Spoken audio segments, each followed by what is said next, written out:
일부 재미 있으셨습니까? 도움이 되셨습니까? 재미와 도움을 드리는 상담 부동산 고민 시간입니다. 항상 많은 시청자 많았으면 좋겠고요. 여러분의 자녀분들, 여러분의 친구분들에게도 많은 소개하셔서 이 시간 여러분의 부동산 고민 상담하시고 전략 짜시기 바랍니다. 자, 이 시간에도 여러분의 궁금한 거 그리고 고민 그다음에 여러분의 부동산 전략 짜드릴 테니까 지금 전화 많이 주시기 바랍니다. 열심히 해결해드리고 좋은 행복한 부자의 길로 안내해드리도록 하겠습니다. 자, 여러분의 부동산 고민 해결에 앞서서 꼭꼭 박사 차윤원 대표가 준비한 부동산 강의 시간 준비되어 있습니다. 자, 2부에서는 어떤 내용이 진행될까요?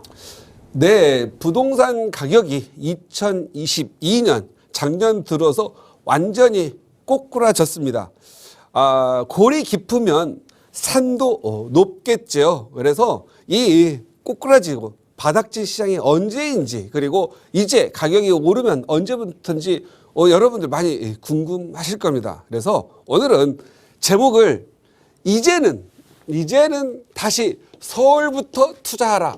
왜? 이런 제목으로 좀 잡아봤습니다. 항상 오르기가 시작하면은 서울뿐만이 아니라 뭐 부산, 뭐 대구 이렇게 보통 대규모 지역, 특히 인구가 고밀도, 인구가 많은 지역. 더 중요한 것은 인구가 늘어나는 지역. 또 더 중요한 것은 학군이 있어서 학교에 아이들을 보내고 싶은 지역. 이런 쪽으로 투자자들이 먼저 모이고 먼저 오르게 돼 있죠.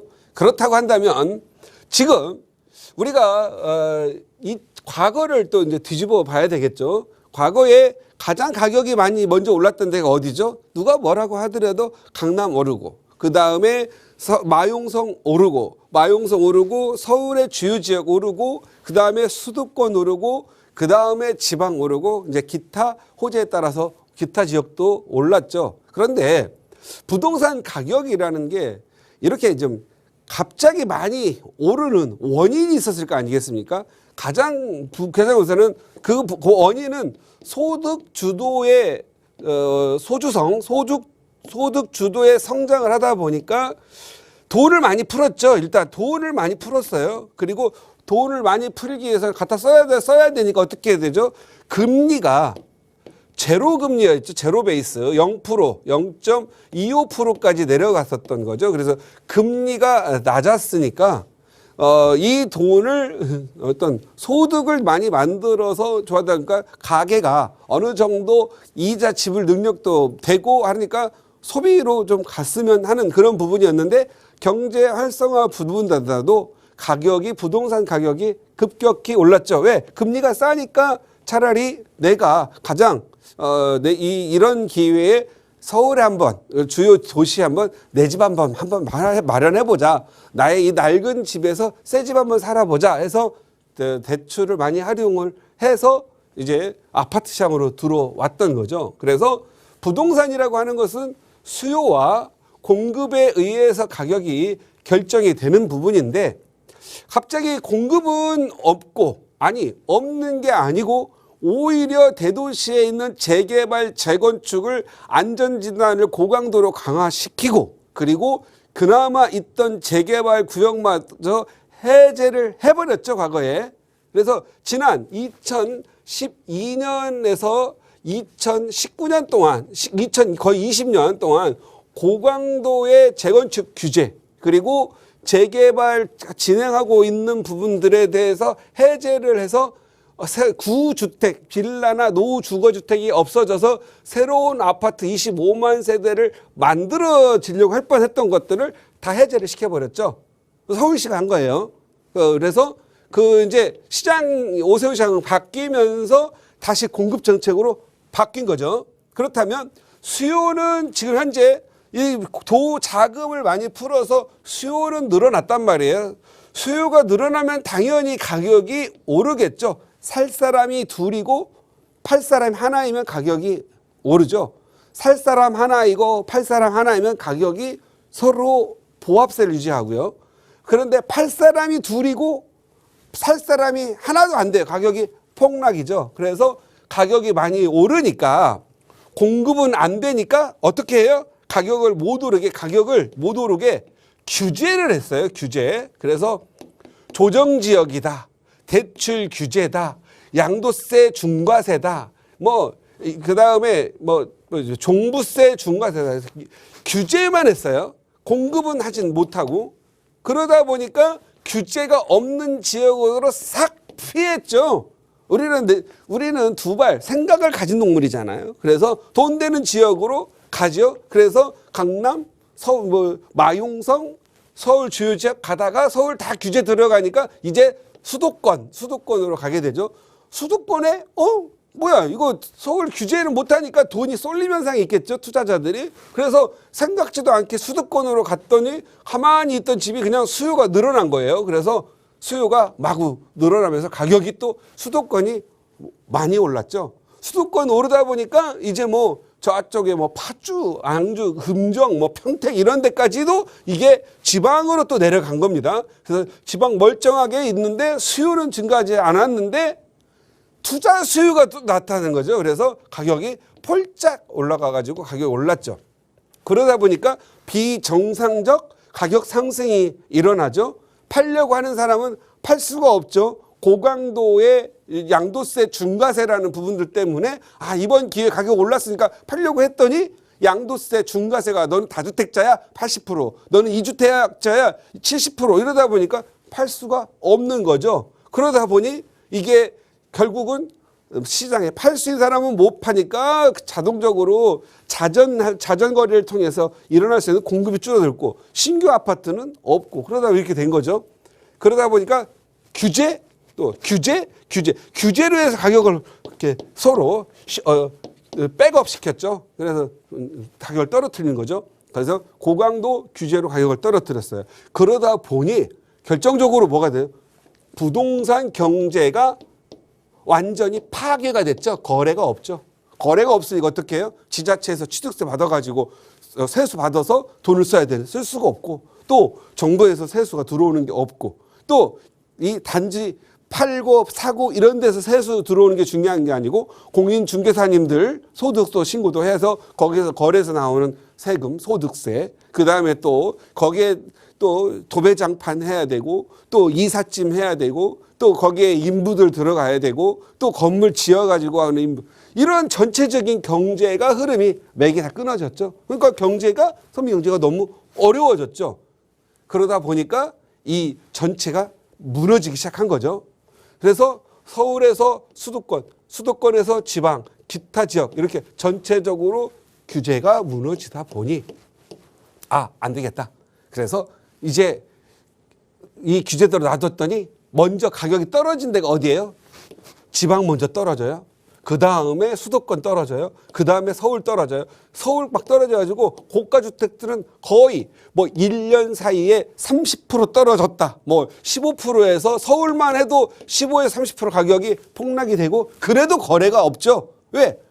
각종 규제를 거래할 수가 없으니까. 그래서 작년 12월 21일자 취득세 중과세 일단 폐지하는 걸로 하고 양도세 중과세 1년 더 유예하는 걸로 하고 종부세 중과세 완화하는 걸로 해서 시장의 흐름을 좀 돌아갈 수 있게끔 하자. 그리고 또 어제 급기야 지금 현재 5만 8천 6만 지금 현재 수요는 있는데 무서워서 사지 못하니까 미분양이 5만 8천 6만 늘어간 거잖아요. 결국은 멀쩡한 16위권에 있는 그 회사가 흑자 도산하는 일이 벌어지고 있으니까 경제가 침착. 그러다 보니까 이거 경착륙 시장이 너무 폭락하고 패닉 상태에서 이거 착륙하는 거 아니야? 이거 안 되겠다. 연착륙 시켜서 우리나라 경제 좀 활성화를 해야 되겠다 해서 지금 규제를 풀어가는 거죠. 이건 부자들을 위한 정책이 아니라 결국은 우리 서민들과 중산층 모두가 살리고자 하는 부분들이죠. 이게 돼야 이제 집 갖고 덩어리 있는 사람들도 정리하고 해서 경제가 돌아가게끔 만드는 거죠. 이제 만약에 이제 폭락된 시장에서 오죽하면 이제 규제가 풀렸겠나 싶어서 시작을 한다면 가격은 어디서부터 오를까요? 자, 이제 규제 다 풀렸으니까 기타 지역, 지방부터 먼저 오를까요? 아니겠죠? 수습될 건 서울부터 되겠죠? 그리고 서울이 막 오르면 계속 오를 수 있을까요? 아니죠. 금리가 높죠. 금리 0%대에서 지금 기준금리 3%대. 내가 대출을 받으려면 5, 6%를 내야 되죠. 금리가 무려 약 10배 이상 올라, 12배 이상 올랐기 때문에 이제 금리로 많은 투자를 할 수 있게끔 하는, 그 전처럼 금리가 싸면 막 대출보다 막 배보다 배꼽이 더 크게 막 대출 받아서 했었는데 이제 금리가 높으니까 그렇게 함부로 못 하겠죠. 그래서 금리는 놓아둔 채로 어느 정도 시장만 돌아갈 수 있게끔 규제를 완화해 주죠. 그래도 많은 인구가 모이고 선호도가 높은 지역 먼저 오르겠죠. 거기가 어디예요? 서울이라는 거죠. 그래서 이제 서울부터 오르고 금리가 있으니까 급격하게 오르지는 않겠고, 서울에서는 지금 해야 할 일이 뭐죠? 공급을 해야 되죠. 주택 공급. 주택이라고 해서 무조건 주택 공급하고 빌라나 지어대서 공급하는 거 그거 원하지 않겠죠?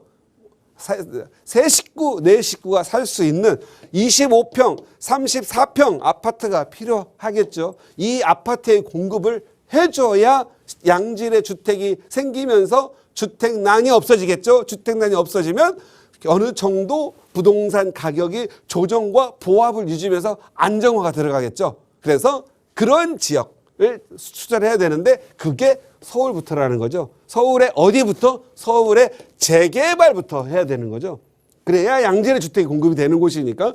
원래 비싼 놈은 지금 너무 비싸서 말이 뭐 8억 떨어졌다, 5억 떨어졌다 하더라도 8억 떨어진 데 가서 보시면 다 그래도 15억이에요. 30평대. 뭐 5억 떨어졌다 하더라도 가서 보시면 17, 18억입니다. 비싸죠? 그러면 싼 돈을 가지고 투자해서 미래를 설계할 수 있는 그런 지역이 어디죠? 재개발이죠. 서울의 재개발부터 투자하라. 서울의 재개발이 뭐가 있죠? 재개발은 1번 지금 가장 하고 있는 모아주택, 모아타운 재개발. 두 번째 가로주택 사업, 가로주택 재개발. 세 번째 역세권 재개발. 그 다음에 일반 도정법으로 가는 재개발, 재건축. 재건축도 이제 인기가 좋아지겠죠? 재건축도 과감하게 낡은 주택을 갖고 있어. 사실 아파트에 대해서는 문화적 보존적 가치 이런 거보다도 주거의 편의성을 제거하고 주거의 안정을 꾀하는 쪽으로 가야 되겠죠. 그렇다라고 한다면 저는 재개발과 재건축이 되겠고, 뭐 1억 이하, 뭐 2억 이하는 재개발 쪽으로 가겠고, 아무래도 3, 4억, 4, 5억 또는 좋은 지역 7, 8억 투자하는 쪽으로는 재건축으로 가지 않겠으나 싶습니다. 그래서 재건축 들어가서 집 리모델링해서 살면서 그냥 그 자리에 새로운 아파트 지으면 고향처럼 오래 살 지역, 이런 쪽으로 갈 걸로 보여집니다. 그래서 이번 규제 1차, 이제 작년 12월 21일 1차, 그 다음에 2차, 어제죠. 1월 5일. 규제는 정말 부동산 그동안 꽉 거래가 막혔던, 꽉 막혀서 들리지도 않고 살 수도 없는 그러한 시기였다라면 이제는 경제를 좀 활성화시킬 수 있는 시기로 돌아섰다. 이게 부동산이 잘 되면 결국은 어느 정도 돈이 좀 유동성이 확보가 되겠죠. 부동산 잘 되면 어떻게 된다? 주식시장도 좀 살아날 거다. 돈이 꽉 막혀 있으니까 이것도 못했잖아요. 그래서 주식시장 살아나면 부동산도 살아나듯이 부동산도 살아나면 주식시장도 같이 살아나서 경제가 좀 활성화될 거다라는 부분이죠. 그나마 올해 벽두에 우리 국민들에게 자긍심과 자부심을 주는 숫자 하나, 6 발표됐죠. 6위. 우리나라가 전 세계에서 강력한 영향을 갖고 있는 6위 국가가 됐다고 합니다. 너무 웃긴 게 뭐냐면 우리나라 이 조그마한 나라, 인구 5천만 대 안 되는 나라가 영향력이 6위라는 거예요. 1위, 부동의 1위, 미국 다음. 지금 현재 미국이 다음에 더 지금 현재 영향을 미치고 있는 우리나라 직접 타격을 주는 나라. 2위가 중국, 3위 러시아, 4위 어디죠? 독일, 5위 영국, 6위가 한국입니다. 우리 여러분이 좋아하는 무슨 명품 그런 거 만드는 나라 어디죠? 프랑스잖아요. 이제 명품 좋아하지 마세요. 저도 개인적으로 좋긴 한데 이제 안 좋아하려고요. 우리나라보다 터졌잖아요. 예술의 나라 어쩌자더라도 영향력은 우리나라가 6위, 프랑스가 7위다. 일본, 우리 옛날에 일제 되게 좋아했죠. 요즘 일본이 싸서 간다고 하는데 가서 보세요. 우리나라가 훨씬 볼거리도 많고 더 잘 사는 것 같습니다. 길도 훨씬 높고. 그래서 일본이 8위로 떨어졌죠. 일본. 자부심 느낍니다. 그래서 올해 토끼년 시작했으니까 자부심도 막 늘어났는데 또 이렇게 경제 활성화까지 일어나면 그동안 코로나 때문에 발생됐던 2019년, 2022년, 2020년 2월부터 코로나 때문에 얼마나 스트레스 받았으니까 이제 소비도 국가를 살리는 길입니다. 그래서 여러분들 너무 주눅들지 말고 좀 이렇게 경제 활성화가 되면 있는 집들, 있는 사람 좀 팔고 그렇게 해서 좀 소비 좀 하시기 바랍니다. 소비해서 경제 활성화가 돼서 맨날 경제 좋아지기만을 기다리지 마시고 여러분이 경제 활성화가 주체가 됐으면 좋겠다. 그런 말씀 드리고요. 지금 요즘 위축된 부동산 시장에 그나마 규제 해제가 돼서 좀 더 활성화되는 쪽으로 기대하는 그런 시간인 것 같으니까 여러분도 부동산 투자 전략 잘 짜시고 무주택자 이런 분들 또 우리 자녀분들을 위해서 유주택을 위한 전략도 잘 짜시기 바랍니다. 감사합니다.